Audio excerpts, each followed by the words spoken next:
ಈ ಪ್ರಾಡಕ್ಟ್ಸ್ ನೋಡಿದಾಗ ಗೊತ್ತಾಗುತ್ತೆ ಯಾರಿಗೆ ನಾನು ಪ್ಯಾಕ್ ಮಾಡ್ತಾ ಇರೋದು ಅಂತ.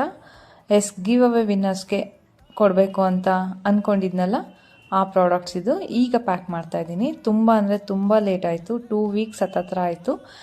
ಕಾರಣ ನನ್ನ ಮಗಳಿಗೆ ತುಂಬಾ ಹುಷಾರಿರಲಿಲ್ಲ.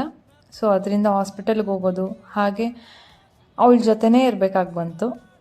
ದೊಡ್ಡವ್ರಿಗಾದರೆ ಹೇಗೋ ಮ್ಯಾನೇಜ್ ಮಾಡ್ಬೋದು, ಸಣ್ಣ ಮಕ್ಕಳಲ್ವಾ, ಜೊತೆಗೇ ಇರಬೇಕಾಗುತ್ತೆ. ಅದರಿಂದ ತುಂಬಾ ಲೇಟ್ ಆಯಿತು. So sorry. ನೆಕ್ಸ್ಟ್ ಟೈಮ್ ಈ ಥರ ಆಗೋಲ್ಲ. ಈ ಪಾರ್ಸಲ್ನ ನಾನು ಡಿಸೆಂಬರ್ 30 ಇಲ್ಲ 31 ಕೊರಿಯರ್ ಮಾಡ್ತೇನೆ. ನಿಮಗೆ ಆ ವೀಕಲ್ಲೇ 2-3 ಡೇಸಲ್ಲಿ ಸಿಗುತ್ತೆ. ಈಗ ಯಾರಿಗೆಲ್ಲ ಸಿಕ್ಕಿಲ್ಲ ಅವರು ಬೇಜಾರಾಗೋದು ಬೇಡ. ನೆಕ್ಸ್ಟ್ 500 ಸಬ್ಸ್ಕ್ರೈಬರ್ ಆದಮೇಲೆ ನನ್ನ ಚಾನಲಲ್ಲಿ ಮತ್ತೆ ಗಿವ್ ಅವೇ ಪ್ಲ್ಯಾನ್ ಮಾಡೋಣ. ಆಗ ಎಲ್ಲ ಪಾರ್ಟಿಸಿಪೇಟ್ ಮಾಡಿ. All the best. ಈಗ ವಿನ್ ಆಗಿರೋರು ಅಮೃತ ಅಂತ, ದಾವಣಗೆರೆಯಿಂದ. Congratulation once again Amrutha.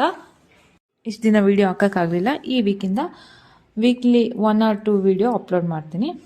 Thank you for watching, and don't forget to like and subscribe my channel.